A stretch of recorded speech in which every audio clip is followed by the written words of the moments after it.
Now, beginning with Turkey, the president in that country has promised to challenge anyone trying to threaten the country through its economy.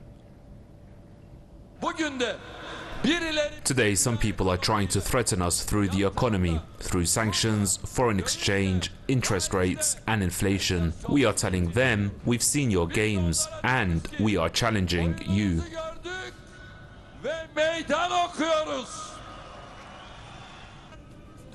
Recep Tayyip Erdogan made the remarks during an address to members of his ruling AK party in reference to the U.S. He said that Turkey will not surrender to those who treat their allies as strategic targets. Washington has slapped sanctions on Ankara over its refusal to release an American pastor. That has accelerated a widening currency crisis in Turkey. Let's get some insight from Ontario. We have political commentator Jason Unruhe joining us. Jason, Erdogan is calling Turkey once ally is now a strategic, what you call, let me just quote him directly, strategic target instead of strategic ally. And how do you think Turkey can take countermeasures, as President Erdogan is claiming? Well, I think that's a very difficult question to answer given the long history of the relationship between Turkey and the United States. Turkey has a good deal of its trade with the U.S., and that's a very big thing to lose, as they've lost with the steel and aluminum tariffs that Trump has seen fit to push on basically everyone in the world who does trade with the U.S. I think that it would take a significant reorientation of the economy in order to deal with the loss of at least just the steel and the aluminum. Another aspect of that would be the difficulty in dealing with the currency crisis itself.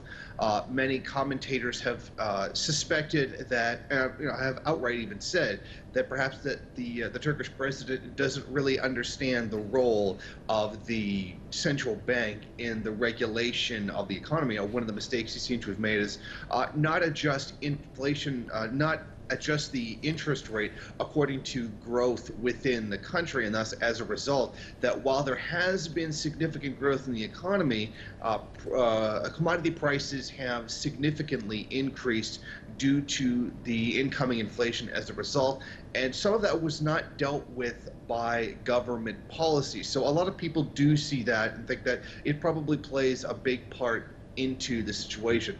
So at least in my opinion, one of the first things they would have to do is get inflation under control, because that seems to be one of the major aspects of the crisis with the currency right now. As for the rest of it, a lot of it seems like it would be a very difficult diplomatic path with the United States to try to return to a normalization within relations between the two countries. With the pastor himself, if he is a part of some kind of group or organization that's dedicated to overthrowing the current Turkish president, then it seems very natural that the man would be placed under arrest in this type of situation. Now, you can't just walk into any country in the world, try to overthrow its government, and then demand that nothing happened to you as a result. I mean, if he went in there, he knew the risks. If he is trying to overthrow it, I frankly don't know if he is or he isn't, but if he was trying to overthrow it, then he would certainly know those risks.